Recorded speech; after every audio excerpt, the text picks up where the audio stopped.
शिव महापुराण की एक बात अपनी जिंदगी में जरूर उतारना कि हम जब महादेव को जल चढ़ाते हैं, जरा समझिएगा, बहुत सावधानी से समझिएगा।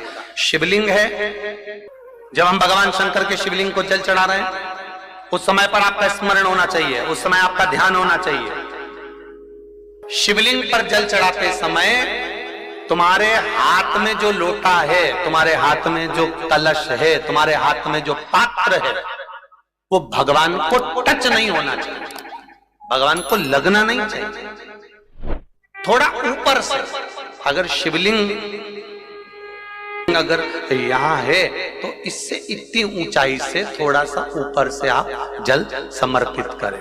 यहां तक शिव महापुराण की कथा कहती है, जो जल हम शंकर भगवान को चढ़ा रहे हैं उसकी धार धीमी होना। मेरा एक निवेदन आप सबसे है, शंकर भगवान के मंदिर में, शिवालय में, देवालय में, राम मंदिर में, कृष्ण मंदिर में, भगवान की चौखट पर जब भी जाओ, जब भी जाओ, जिस समय भी तुम्हारा मन पड़े, जब तुम पहुंचो उस समय पर जब वापिस चलने लगो तो एक बार भगवान को या तो पलट कर देख लो, या फिर उसकी देहली पर, उसकी चौखट के बाहर, उसके द्वार पर, या उसके मंदिर में या देवालय में एक क्षण के लिए बैठ जाओ, कुछ देर के लिए बैठो उसकी चौखट पर। क्या होगा?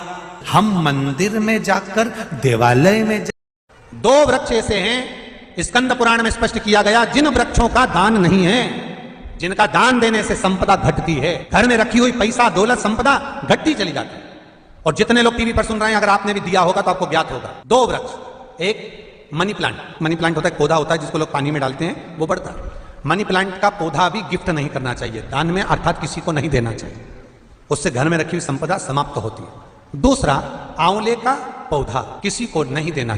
शिव को, शिवलिंग को 3 उंगली का स्पर्श, नख का नहीं, ये 3 जो हमारे पोर दिखते हैं, आपकी उंगली में 3 पोर, ये 3 खंड, 3 पोर जो नजर आ रहे हैं, किसी भी शिव मंदिर में जाओ, आराधना करो, शिवलिंग को इन 3 पोर का स्पर्श कराकर अपने हृदय की बात शंकर से कहकर, कंठ से उस पोर को लगाकर, नयनों से छुआकर, झोली शिव के सामने फैलाकर विनय कर आओ, बाबा तेरा दिया हुआ खा रहे हैं, तू संभाल लेना, जो दुख, जो तकलीफ, जो कष्ट, जो बीमारी आए तू झेल लेना बाबा, और अपनी शरण में रखना। शिव